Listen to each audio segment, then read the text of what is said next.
U.S. authorities have frozen the account of the world's largest Bitcoin exchange, which helps move the customers' cash online.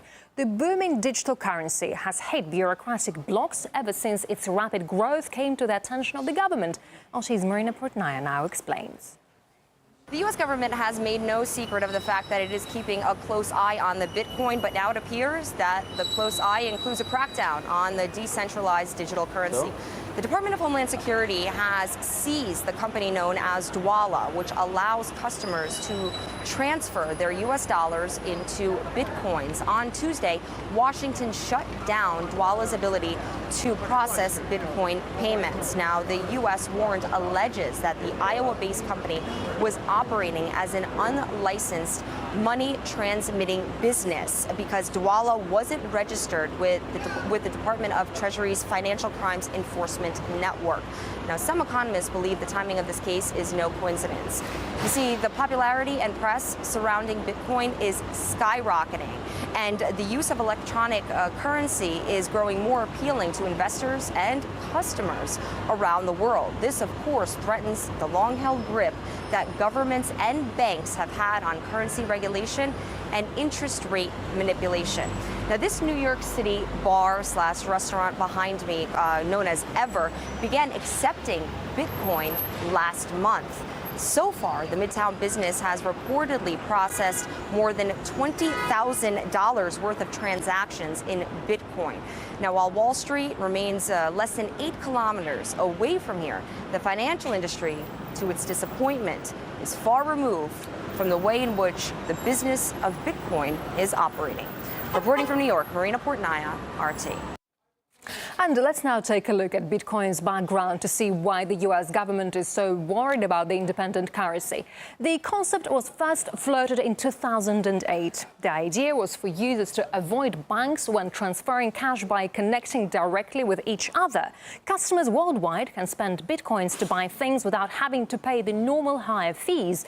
No wonder it's becoming so popular.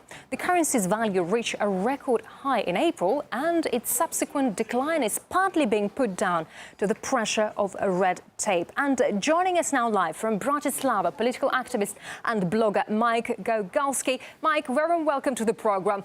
Why do you think the U.S. government has targeted this exchange company? Well, to a certain degree, I mean, there's two ways to approach this. One is that everything is fine. There are, in fact, real dangers from terrorists and money launderers getting into the financial system and doing nefarious things. I think that's somewhat misguided with respect to Bitcoin, that the justification for this is really not solid. Now, however, I could put on my conspiracy hat. I don't have a tinfoil one, but I do have a copper-impregnated cyber cap and say, yeah, you know, the banks actually own the United States government. They're running scared because they've been on their last legs for most of 2 decades, at least since the currency crisis in the 90s. It's just a wonder that they've kept the lumbering beast propped up for so long. And now they see really an existential threat in the form of Bitcoin. So they're going to chop away at that wherever they can, lest they have their legs pulled out from under them. But what makes you support Bitcoin, as it's extremely volatile? Many believe it's a bubble. Do you trust such an unstable currency?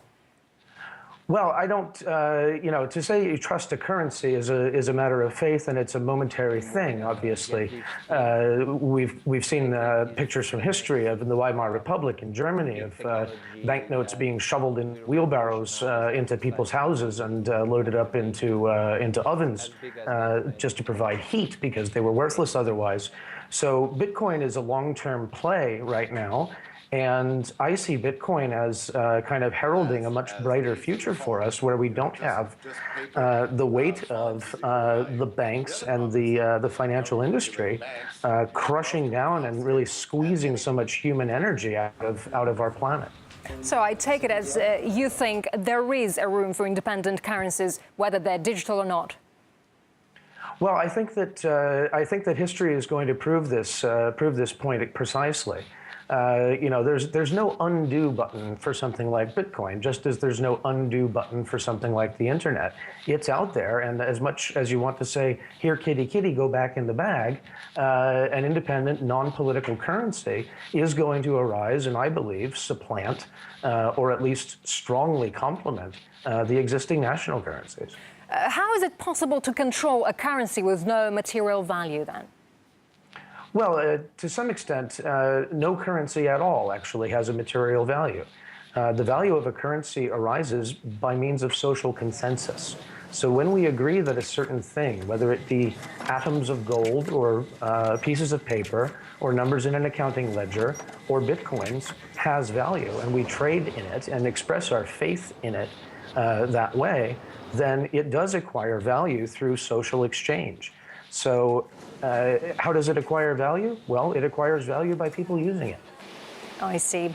All right, blogger Mike Gogalski, thank you very much indeed.